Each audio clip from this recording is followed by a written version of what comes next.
네, 오늘 저녁에 하나님 주시는 말씀 보겠습니다. 이사야 55장 1절에서 7절 말씀 보겠습니다. 이사야 55장 1절에서 7절 말씀, 제가 읽겠습니다. 오호라, 너희 모든 목마른 자들아 물로 나아오라. 돈 없는 자도 오라. 너희는 와서 사 먹되 돈 없이 값 없이 와서 포도주와 젖을 사라.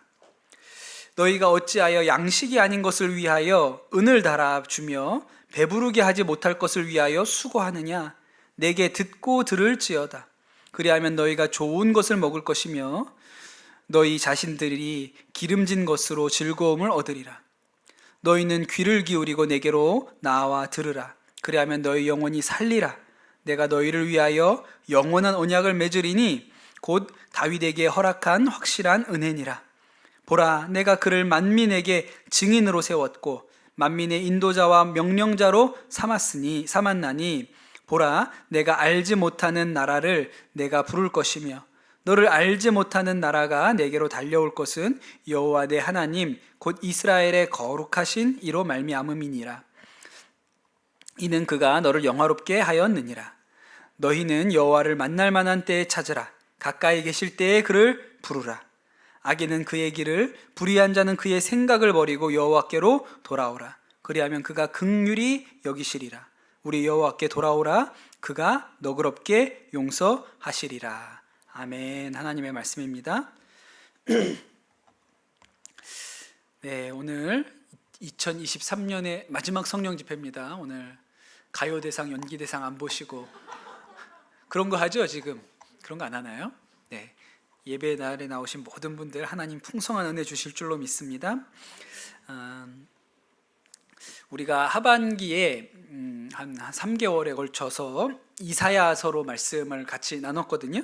오늘이 그 이사야서 말씀 나누는 것도 마지막 시간이 되겠습니다. 제가 제2 이사야라고 불리는 부분, 그 이사야서 45장부터 55장까지의 말씀, 40장부터죠. 40장부터 55장까지의 그 말씀을 중심으로 이사야서를 나눴는데 오늘 그 마지막 부분입니다. 그 제2 이사야라고 불리는 부분은 바벨론의 포로로 끌려갔던 이 유대 사람들을 향하여 하나님께서 너희를 돌아오게 하겠다. 너희를 다시금 예루살렘으로 유대 땅으로 돌아오게 하겠다. 내가 너희를 다시 회복시키겠다고 약속하시는 그런 하나님의 회복의 말씀입니다. 저도 이 말씀 읽으면서 회복을 얻고 은혜도 얻었는데 그 회복으로 가는 열쇠가 무엇인가 오늘 말씀의 마지막으로 그 이야기가 나오고 있습니다. 제가 지난 겨울에 한번 우리 교단의 어른 목사님이 식사를 좀 하자고 하셔가지고 아침에 반포에 있는 어떤 호텔에 아침을 먹으러 갔거든요. 그렇게 지하 주차장에다 차를 대고 이제 호텔로 올라가는데 그 가는 길에 이렇게 명품을 파는 매장들이 이렇게 쭉 있더라고요. 거기 이렇게 백화점도 있고 그렇잖아요. 있더라고요. 근데 제가 그런 거 처음 봤는데 거기에 사람들이 그때가 이제 조식을 먹으러 갔으니까 한 7시쯤 되거든요. 아침 7시. 근데 줄을 서서 기다리고 있는 거예요. 근데 그냥 줄을 서서 기다리는 게 아니고 제가 볼 땐 거의 밤을 새운 것처럼 거의 막 이렇게 밑에다 바닥에다가 이렇게 자리를 깔고 그렇게 앉아가지고 이 명품 샵이 열릴 때를 기다리고 있더라고요. 그리고 처음 봤어요. 저는 이런 세계가 있구나. 이 사람들은 알바일까 진짜 자기 물건을 사러 온 걸까 뭐 이런 것도 좀 궁금하고 물어보고 싶은데 제가 사실 그런 거 물어보는 그런 건 없잖아요. 제가 수줍은 사람이라. 그래서 그냥 궁금만 했어요. 그냥 마음속으로만. 궁금만 했어요. 그런 걸 이제 오픈런이라고 하지 않습니까? 오픈하면 막 가서 1등으로 사온다고 오픈런이라고 하잖아요. 그 텔레비전에서만 봤지 그런 거 가서 실제로 처음 봐서 참 신기하기도 하고 진짜 모르는 세상이 있구나 이런 생각을 했습니다. 그런데 이번에 우리 교회가 카페 공사를 했잖아요.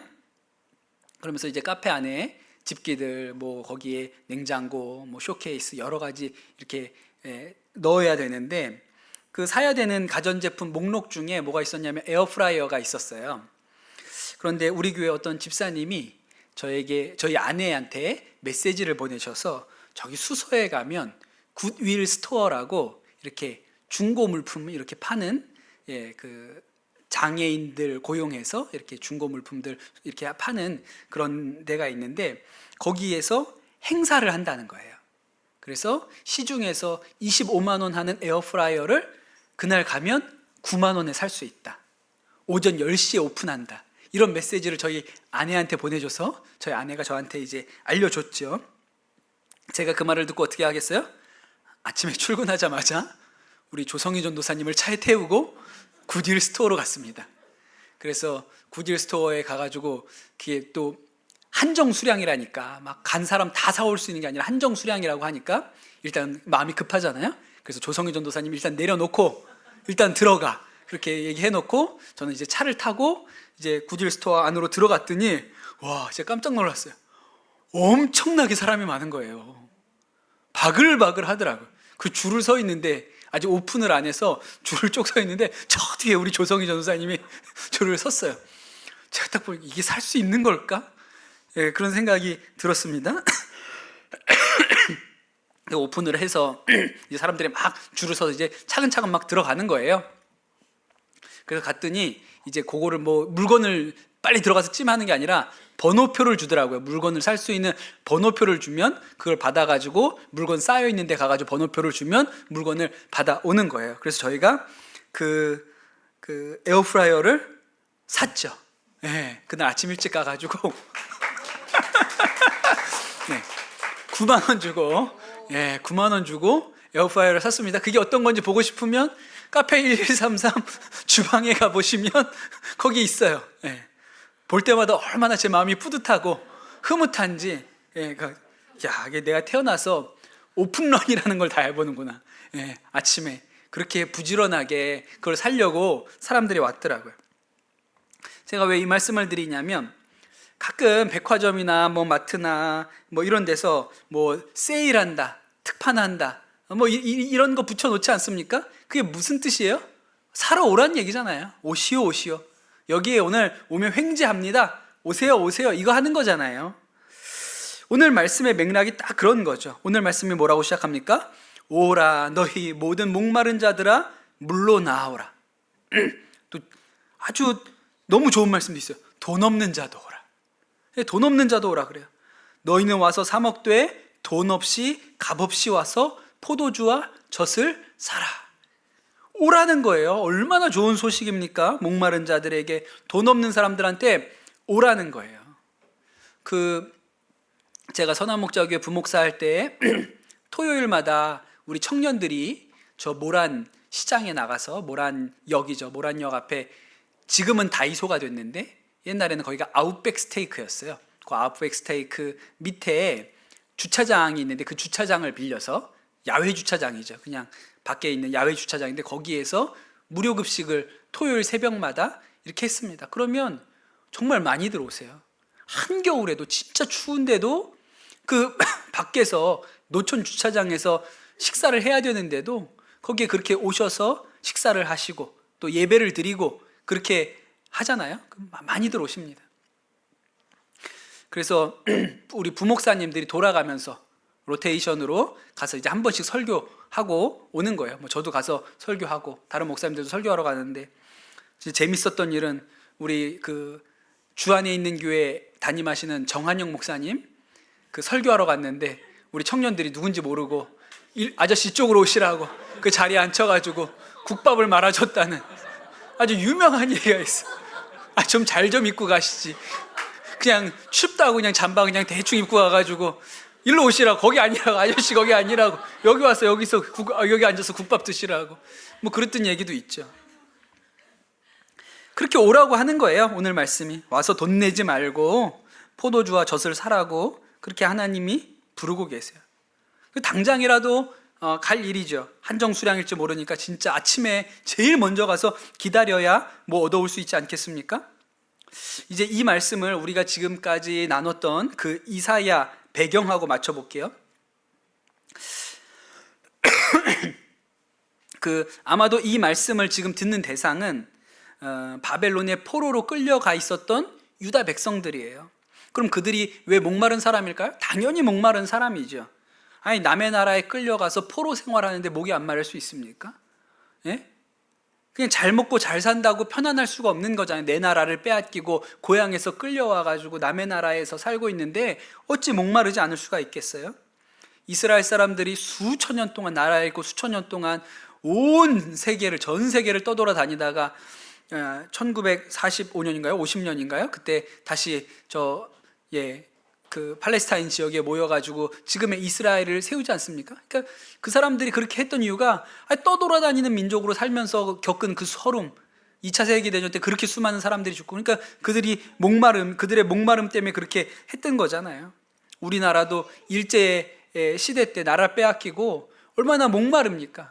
예, 그래서 뭐 이상화라는 시인은 빼앗긴 들에도 봄이 오냐, 예, 그렇게 시를 쓰잖아요. 그렇게 목마른 것이죠. 당연히 목말라요. 그 포로된 백성들이. 2절에 보면 이렇게 얘기합니다. 너희가 어찌하여 양식이 아닌 것을 위하여 은을 달아주며 배부르지 못할 것을 위하여 수고하느냐, 이렇게 얘기하거든요. 그러니까 이때 백성들이 포로로 끌려왔다고 일 안 하나요? 일 열심히 하죠. 근데 여러분, 포로가 가지는 특징이 뭐예요? 종살이의 특징이 뭡니까? 내가 일하고 내가 못 가져가는 게 종살이 아니에요? 포로가 됐으니까. 일제강점기에 조선의 농민들이 왜 농사 안 졌어요? 다 농사하는데 다 공출된다고, 태평양 전쟁한다고 쌀을 다 걷어가 버리니, 예, 이런 일을 겪는 거잖아요.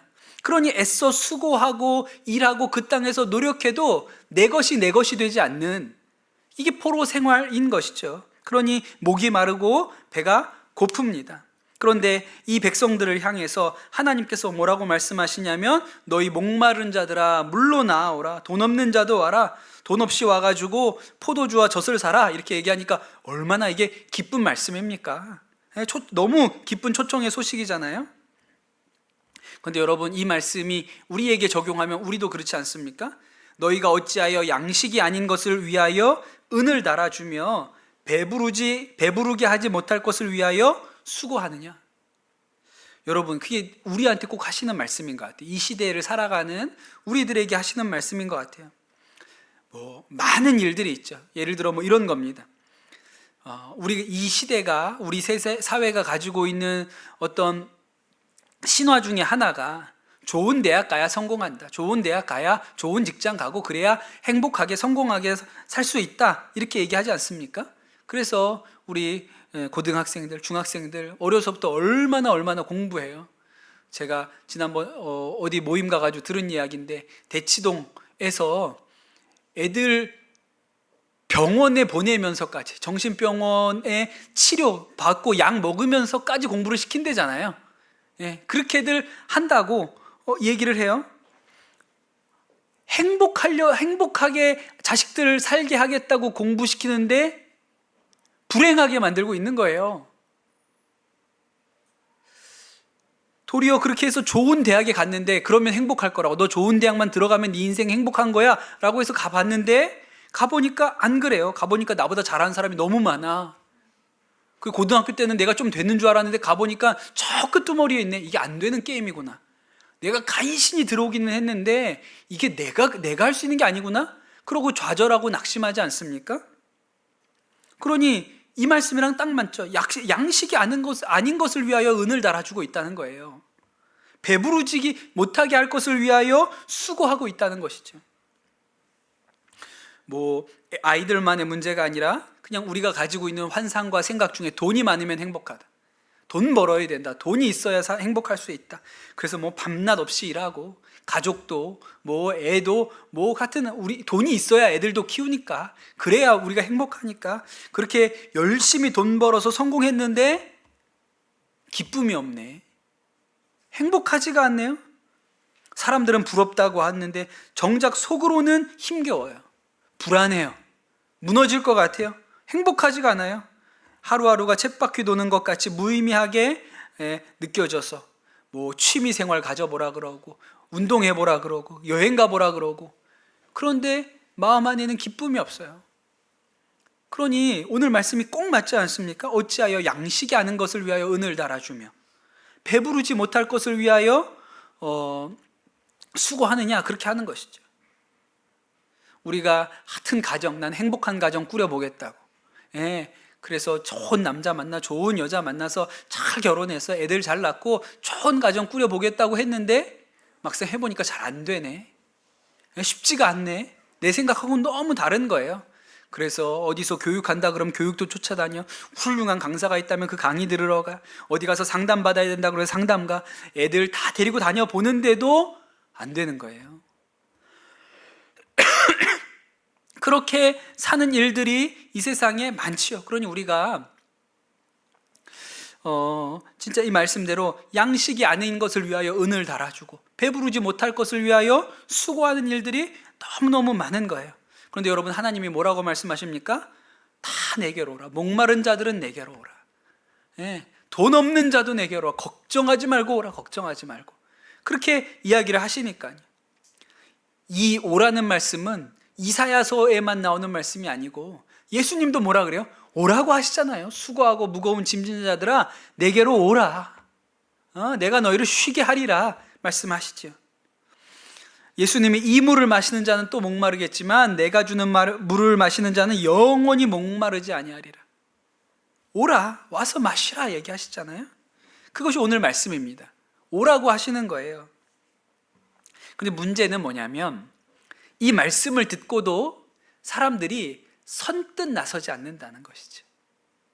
아니, 박앤세일 한다 그러면 9만 원에 에어프라이어 산다 그러면 길을 쓰고 가서 아침에도 가가지고 줄을 서가지고 그걸 받아오려고 하는데, 하나님이 목마른 자들아 내게 오라, 돈 없는 자도 내게 오라, 그럼 신나서 쫓아가야 될 것 같은데 선뜻 나서지 않는다는 거예요. 잘 응답하지 않아요.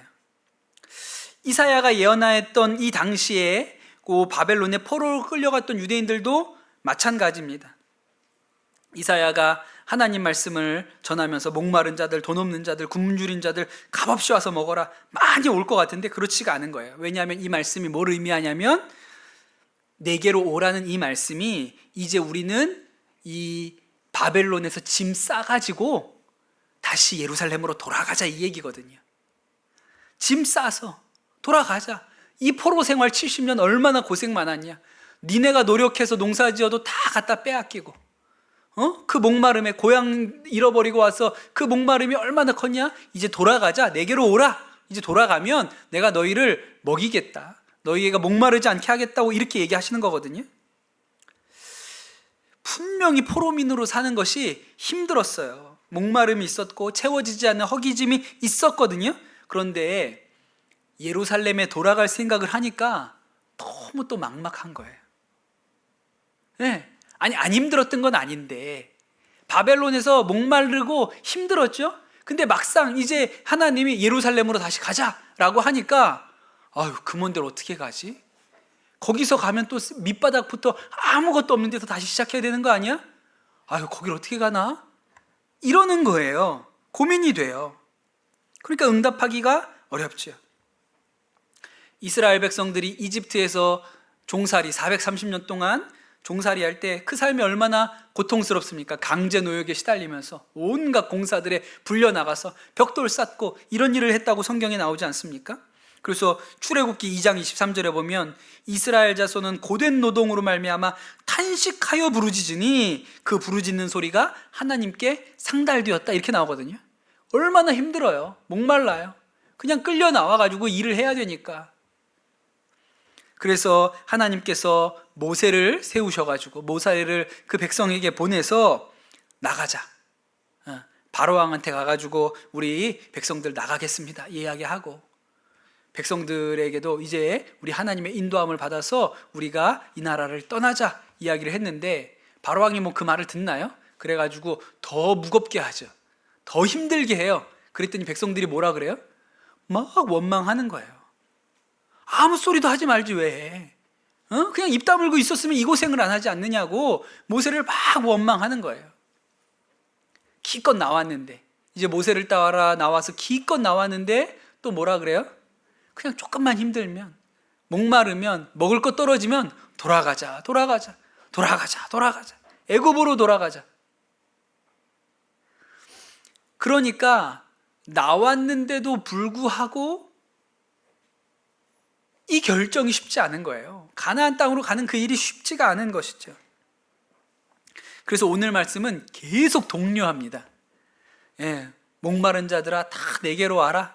예, 그리고 돈 없는 자도 내게로 와라. 이렇게 얘기를 했는데, 그리고 나서 또 말씀하세요. 6절에 보면 너희는 여호와를 만날 만할 때에 찾으라. 가까이 계실 때에 그를 부르라. 악인은 그의 길을, 불의한 자는 그의 생각을 버리고 여호와께 돌아오라. 그리하면 그가 긍휼히 여기시리라. 우리 하나님께로 돌아오라. 그리하면 너그럽게 용서하실 것이다. 돌아오라. 오라는 거예요. 계속 오라고 그렇게 이야기하죠. 그런데 안 움직이니까 계속 권면하시는 거예요. 제가 전에 설교하다가 한번 그런 예를 드린 적이 있습니다. 우리나라의 젊은 여자 전도사님 중에 이효진 전도사님이라는 분이 계세요. 이분이 트랜스젠더였어요. 여자였는데 여자로 사는 게 너무 싫어가지고 이제 남성 호르몬을 주사를 해가지고 막 수염이 나고 목소리가 바뀌고 근육이 생기고, 그래서 남성이 되어가려고 시도했던 분이에요. 또 동시에 트랜스젠더였기 때문에 동성애도 하셨죠. 동성애자였어요. 그러면서 트랜스젠더로 살았던 분이에요. 왜 그렇게 했을까요? 그렇게 하면 행복할 줄 알았거든요. 나는 여자로 태어난 게 너무 싫었기 때문에 남자가 되면 행복할 줄 알았거든요. 근데 막상 그렇게 됐는데 행복하지 않더라는 거예요. 곤고했어요.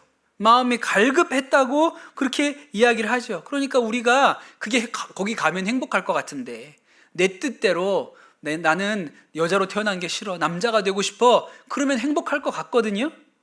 막상 거기 가면 행복이 없어요. 예, 배부르지 못할 것을 위하여 왜 은을 달아줍니까? 예, 먹지 못할 것을 위하여 왜 수고합니까? 그렇게 했던 거예요.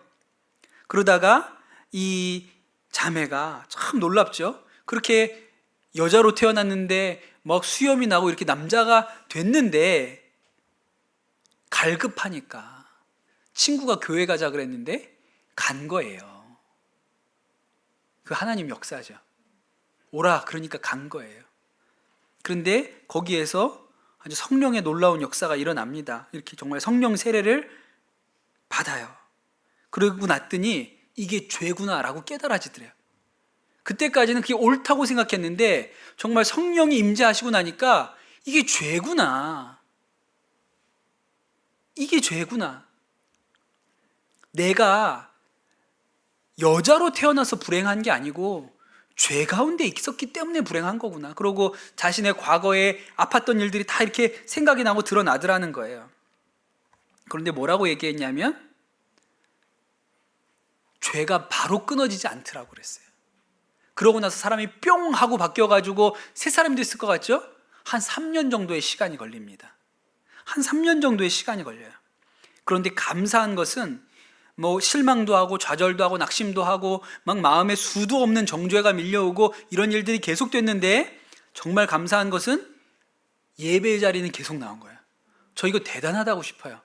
왜냐하면 교회를 나왔는데 태어나긴 여자인데 수염 길러서 이러고 나온 거예요, 교회를.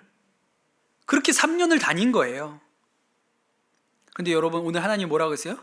돌아오라. 돌아오면 용서한다. 너그럽게 받아주시리라. 그렇게 해서 그냥 계속 그렇게 부르신 거죠. 이 자매 안에는 본인이 그렇게 끝까지 나간 게 대단한 거고, 하나님은 계속 그 딸을 부르신 거예요. 그리고 하는 얘기가 있는데 재밌는데, 먼저는 동성애를 끊었다 그랬어요. 네, 먼저는 동성애가 자신한테서 끊어졌다 그랬어요. 그런데 동성애는 끊어냈는데 마음에 무슨 마음이 있었냐면 여전히 남자로 살고 싶은 마음은 남아 있었다 그랬어요. 바벨론의 포로로 살고 애굽에서 종살이하면서 살았는데 막상 떠나려고 하니까 두려워요. 떠나려고 하니까 싫은 거예요. 거기서 목마르고 고생하면서 살았거든요. 본인도 인정해요. 근데 어때요? 막상 떠나려니까 떠나고 싶진 않아요. 그게 사람 마음이거든요. 미련이 남아있는 거예요. 옛 삶에 미련이 남아있는 거예요. 근데 하나님이 어떻게 하십니까? 계속 부르시는 거예요. 오라. 그러니까 우리 하나님이 하시는 말이 뭐예요? 오라. 나에게로 오라. 목마른 자 내게 와. 돈 없는 자 내게 와라. 굶주린 자도 내게 오라. 오라 하시는 거예요. 그러니까 오늘 말씀도 한 번 불러서 안 오니까, 한 번 불러서 안 오니까 계속 끊임없이 이 백성들을 향하여 회복시킨다, 내가 너네를 일으킨다, 회복시킨다, 응원한다, 잘했다, 응원하는 놓고 오라, 오라 하고 계시잖아요. 성경에 나오는 부자 청년 이야기를 여러분 잘 아시죠? 목마른 사람입니다. 목마른 사람. 그냥 세속적인 사람이 아니에요. 그냥 세상에 잘 먹고 잘 사는 것으로 만족되는 사람이 아닙니다. 그래서 예수님 찾아온 거예요. 예수님 찾아와서 어떻게 하면 영생을 얻겠습니까? 그러니까 이 사람 구도자예요. 도를 찾는 사람, 목마름을 가지고 뭔가 영원한 것을 갈구하는 마음이 이 청년 안에 있다고요. 청년이 그러기가 쉽지 않죠.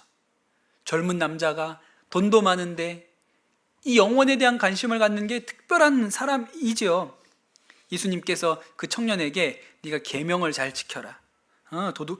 살인하지 말라, 간음하지 말라, 도둑질하지 말라, 거짓 증거하지 말라, 내 부모를 공경하라, 내 이웃을 내 몸과 같이 사랑하라. 그렇게 말씀하시니까 이 청년이 뭐라고 얘기합니까? 예수님, 그건 제가 어려서부터 다 지켰던 것입니다. 그러니 얼마나 대단한 청년입니까?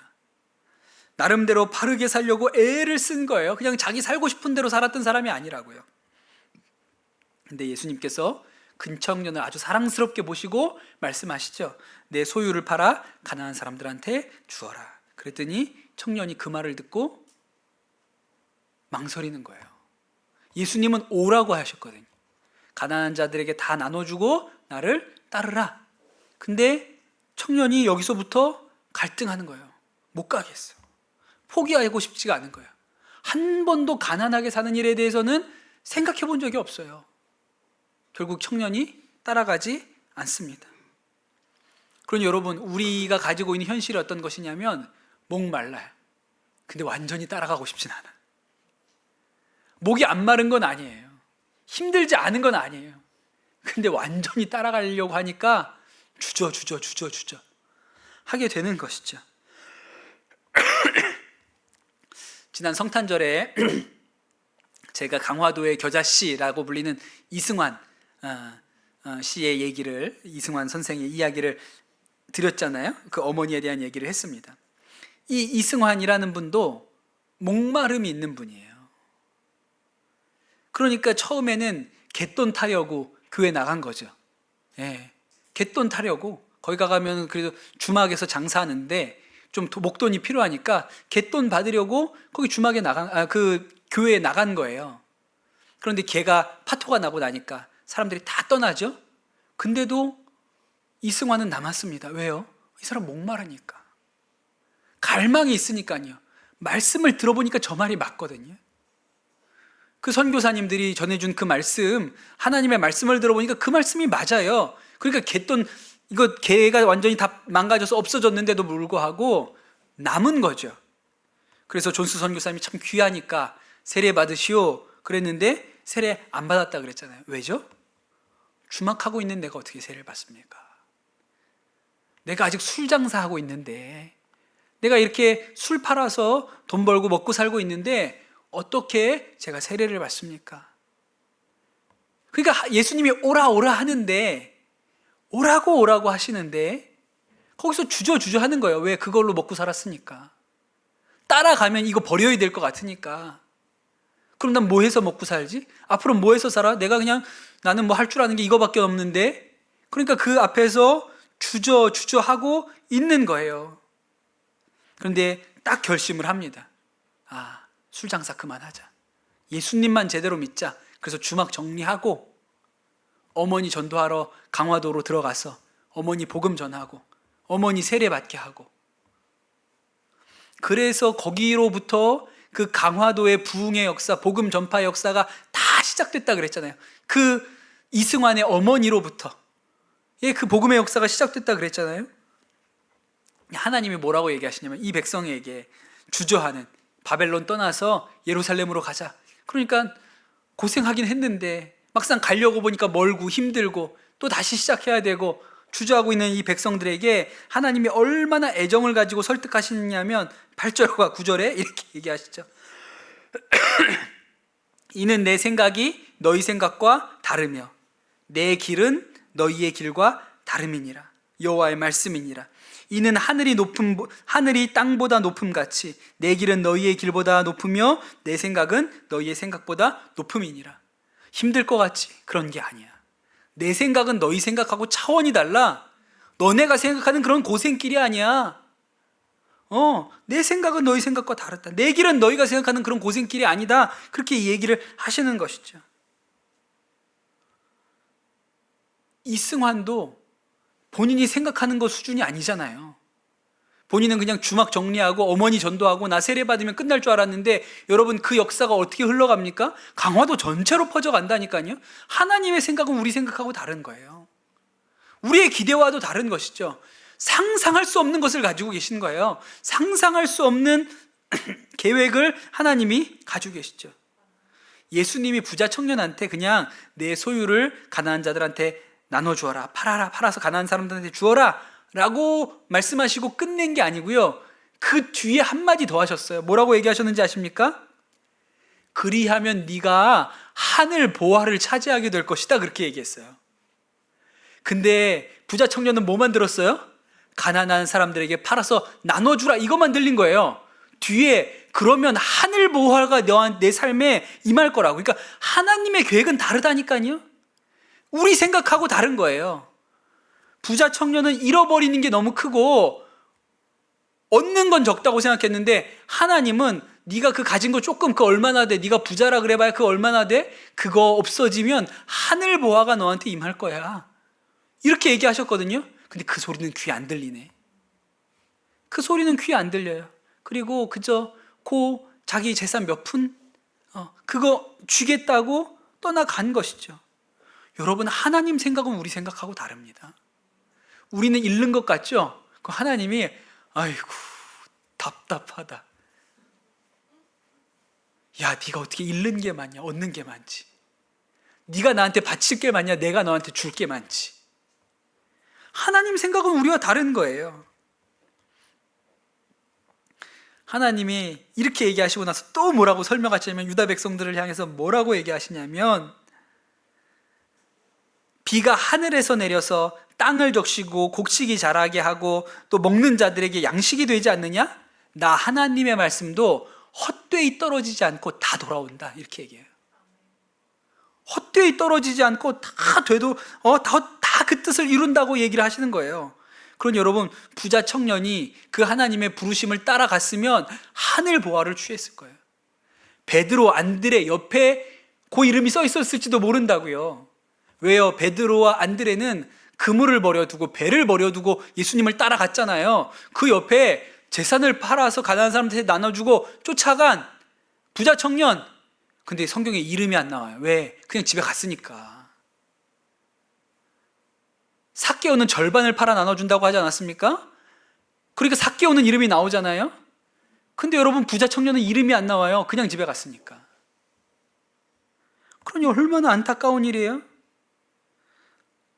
여러분, 우리 하나님이 어떠한 하나님이시냐면 끊임없이 우리를 향해 돌아오라 하시는 분이세요. 70년 동안 바벨론에서 포로 생활하면서 이 백성이, 야, 우리는 버림받은 사람이야, 우리는 하나님도 버린 사람들이야, 우리는 벌레 같은 민족이야, 그렇게 생각했던 이 백성을 하나님께서 위로하시고 응원하시고 회복시키셔가지고, 내가 너희에게 새 일을 행하겠다, 이전 것을 잊어버려라, 새 일을 행하겠다, 그리고 나서 이제 가자, 따라와라, 함께 가자, 이렇게 이야기하고 계신 것이죠. 선물을 약속하세요. 하나님이 뭐라고 얘기하는지 아세요? 하나님이 이렇게 얘기합니다. 12절에 너희는 기쁨으로 나아가며 평안히 인도함을 받을 것이요. 그 먼 길 갈 생각하니까 걱정하니까 평안히 인도함을 받을 것이다, 이렇게 얘기하잖아요. 그리고 이렇게 얘기합니다. 산들과 언덕들이 너희 앞에서 노래를 바라고 들의 모든 나무가 손뼉을 칠 것이며. 야, 사람을 구슬려도 어떻게 이렇게 구슬릴 수가 있습니까? 뻥을 쳐도 막 나무가 손뼉을 친다는 거예요. 잘했다. 예, 산들과 언덕들이 막 노래를 한다는 거예요. 환영합니다, 반갑습니다, 이거 노래를 한다는 거예요. 또 이거 내년에 노래 한번 또 나오겠네요. 예, 그러고 그렇게 얘기하시는 거잖아요. 하나님이 그렇게 될 거라고 이야기하시는 거예요. 여러분, 하나님이 어떤 분이세요? 오라고 하시는 분이세요. 오라. 여러분, 우리 인생의 문제가 어디서부터 풀립니까? 오라고 하면 가면 풀리죠. 그때부터. 아니 무슨 우리가 이 회복의 역사가, 하나님께서 이 예루살렘을 회복시키고 이 유대 백성을 회복시키시겠다는 이 희망의 회복의 예언이 어디에서부터 출발합니까? 오라 그러면 오는 거예요. 오라 그러는 말씀에 순종해서 가는 것부터 시작되지 않습니까? 여러분, 하나님이 여러분 오라 그런 소리 들으셨어요? 못 들으셨어요? 여러분 오라 그러는 소리 들었어요? 못 들었어요? 그래서 여러분 오늘 오신 거잖아요. 예, 그래서 오늘 오신 거잖아요. 오라 그런 소리 못 들으셨어요? 교회에서 하는 모든 광고가 오란 얘기예요. 교회에서 광고하잖아요. 주일에 성령 집회 때 광고, 아까도 광고했잖아요. 제가 아까 광고 뭐라 그랬어요? 새벽에 오라고요. 떡국 줄 테니까. 목마른 자도 오고 돈 없는 자도 오라고요. 떡국 줄 테니까. 아니 그게 오라는 거예요. 그래야 뭔 일이 생기지, 와야. 여러분, 아무 일도 안 생기는 사람하고 하나님의 역사가 일어나는 사람이 무슨 차이가 있어요? 오라 그러면 오는 사람한테는 역사가 일어나고요, 오라 그러는데 안 오는 사람은 역사가 안 생기죠. 근데 하나님은 늘 우리한테 오라 그러세요. 오늘도 오라 그러는 거죠. 오늘도 지금도 집에서 유튜브로 예배 드리시는 분들도 계시지만, 유튜브 켜놓고 한쪽에는 또 텔레비전 켜놓고 앉아가지고 연기대상 누가 봤냐, 오늘은 연기대상, 가요대상 누가 봤냐, 이거 보고 계신 분들 오라고 와야 무슨 역사가 일어날 거 아니에요. 목마른 자도 오라고, 수련회도 오라 그러고, 성령 집회도 오라고 그러고, 성탄절 예배도 오라 그러고, 하여튼 새벽 예배도 오라 그러고, 이게 교회에서 하는 모든 일이 오라는 거예요. 그러니까 여러분, 역사가 일어나는 사람, 하나님의 회복의 역사가 일어나는 사람과 안 일어나는 사람은 딱 하나 차이가 있는 거예요. 오라 그러면 온 사람은 역사가 일어나고, 오라 그런데도 안 온 사람은 안 일어나죠. 그러니 모든 회복의 출발점이 뭡니까? 부르면 가야 돼요. 오라 그러면 와야 되는 것이죠. 벌써 오래된 책인데, 이용규 선교사님, 몽골에서 선교사역 하시다가 지금은 인도네시아 국제대학 설립하는 일에 이렇게 힘쓰고 계신 이 이용규 선교사님 대표작 내려놓음 1권 네 보면 그런 얘기가 있습니다. 이용규 선교사님이 이제 몽골에다 개척해가지고 교회를 하셨죠. 이레교회라고 교회를 시작하셨는데, 이제 거기는 이제 아마도 뭐 울란바토르 그 수도에 있겠죠. 근데 거기서 좀 떨어진 베르흐라는 지역에다가 예배 처소를 만들어서 가끔 가서 이제 방문 예배, 매주는 못 가더라도 방문 예배로 그 교회, 거기를 이제 교인들을 모아서 섬기는 거예요. 그런데 그 예배를 드리려고 시작하려고 그러는데, 어떤 자매, 이름도 웃겨요. 벌러르라는 자매가 막 땀을 뻘뻘 흘리면서 예배당 문을 열고 들어왔다는 거예요. 그래서 이거 뭐 하다 왔는데 이렇게 땀을 흘려? 그렇게 물어보니까 이 자매가 하는 얘기가, 그 소를 잃어버렸대요. 소를 잃어버려가지고 하여튼 들판으로 그 잃어버린 소를 찾아가지고 계속 돌아다니다가 보니까 예배 드릴 시간이네, 오늘 예배 드리는 날인 거예요. 근데 이 자매가 어떤 자매냐면, 그 몇 달 전에 단기 선교팀이 이 마을에 방문했을 때 그 선교팀이 같이 기도해줘가지고 귀가 안 들리다가 귀가 열린 자매거든요. 그 감격이 있어요. 은혜의 감격이. 근데 소는 도망갔어요. 소를 찾아가지고 막 사방을 헤매다가 시간 보니까 예배 드릴 시간인 거예요. 소는 내팽개치고 예배당으로 뛰어왔다는 거예요. 목사님이 아니시죠. 이용규 선교사님이 너무 감동을 받으셨다는 거예요, 이 자매. 그래서 이 얘기가 책 거의 맨 앞에 나오거든요. 너무 감동을 받은 거예요. 아니, 소를 버려두고 예배를 드려 왔으니까 소와 예배를 바꿨잖아요. 그래서 뭐라고 기도했냐면, 하나님, 너무 귀한 딸이 소를 버리고 예배를 찾아서 하나님 앞에 나왔는데 소 찾게 해달라고, 꼭 소 찾게 해달라고 그렇게 간절히 기도해 주셨대요. 이 딸의 믿음을 하나님 부끄럽게 하지 말라고 그렇게 기도를 했는데, 예배를 마치셨는데 예배당 밖에서 소 울음소리가 들리더라는 거예요. 나가보니까 그 소예요. 그 잃어버린 소가 거기를 찾아왔어요. 근데 진짜 이상하죠? 왜 집으로 안 가고 여기로 온 거예요? 얘는 여긴 집이 아니잖아요. 돌아가려면 집으로 돌아가야 되는데 얘가 예배당으로 찾아온 거예요. 여러분, 하나님 생각은 우리 생각하고 달라요. 우리가 기대하는 수준이 아니라니까요. 근데 여러분, 이 역사가 누구에게 일어납니까? 오는 사람에게. 주께서 오라고 말씀하실 때, 야, 너 소 찾으러 갈래? 예배 드리러 갈래? 난 예배 드리러.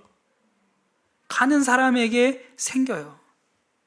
여러분, 지금도 주님께서 우리에게 오라고 말씀하세요. 늘 우리한테 오라고 얘기하시죠. 목마른 자, 돈 없는 자, 너희들 왜 배부르지 못할 것을 위해서 수고하느냐? 야, 거기 가서 그거 하고 있으면 네 마음에 기쁨이 오니? 네가 거기 가서 돈 한 푼 더 벌겠다고 하면 만족이 오니? 네 영혼을 만족시키지 못할 것을 위해서 왜 은을 달아주고 그걸 가지고 수고하고 있느냐? 내게로 오라. 돈 없는 자도 와라. 돈 없는 자도. 그렇게 이야기하시잖아요. 여러분 인생에 뭔가 풀리지 않아요? 힘들어요? 곤고가 있어요? 어려움이 있어요? 일단 나오세요. 일단 오세요. 여러분, 나올 줄 아는 게 믿음입니다. 힘들어 죽겠어요. 너무너무 곤고해요. 막 부부싸움 대판하고 이혼할 것 같아요. 그때 예배당 찾아 나오는 사람이 사는 길을 찾아요. 네, 오라고 하시잖아요. 문도 안 걸어놔요. 오라고 하세요. 마지막 절에 뭐라고 나오냐면 이렇게 나옵니다. 그렇게 오면, 이 백성이 예루살렘으로 돌아오면 잣나무는 가시나무를 대신하여 나며 화석류는 찔레를 대신하여 날 것이라. 이것이 여호와의 기념이 되며 영영한 표징이 되어 끊어지지 아니하리라. 가시나무가 잣나무가 된다 그랬어요. 찔레가 화석류가 된다 그랬어요.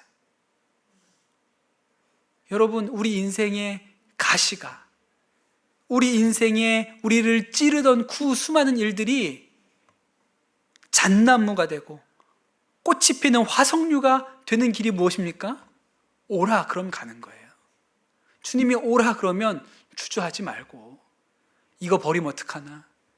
그래도 여기가 좋았는데, 여기서 먹고 살았는데, 이것 가지고 내가 인생 살았는데, 그렇게 잊지 말고 우리가 살려면 이 인생의 가시와 찔레가 벗겨지고 잣나무가 되고 화석류가 피어나려면 오라 그러면 나가야 되는 것이죠.